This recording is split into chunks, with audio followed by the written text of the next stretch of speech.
દીવો આખા ઘરના અંધારાને દૂર કરે, પણ એ દીવો જ્યાં હોય એની આજુબાજુમાં તો કાળું કુંડાયડું જ હોય.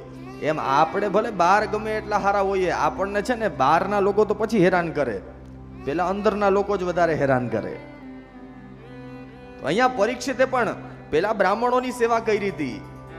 અને કાલે જ વાત થઈ હતી, અમે ને મિતેશભાઈ ને બેઠા હતા ને, એટલે મારા દાદાની વાત કરતા હતા અવિનાશભાઈ. એટલે મેં એને કીધું કે અમે આજે જે કંઈ ભોગવીએ છીએ એમનો રોટલો બહુ મોટો હતો, એનું ફળ જ ભોગવીએ છીએ. ત્યારે મેં એક વસ્તુ કીધી હતી કે કર્મ છે ને એ ચંદનના ઝાડવા જેવા છે, યાદ રાખજો. ચંદનના ઝાડવા માટે એવું કહેવાય કે ચંદનનું ઝાડવું વાવે બાપ, ભોગવે દીકરો.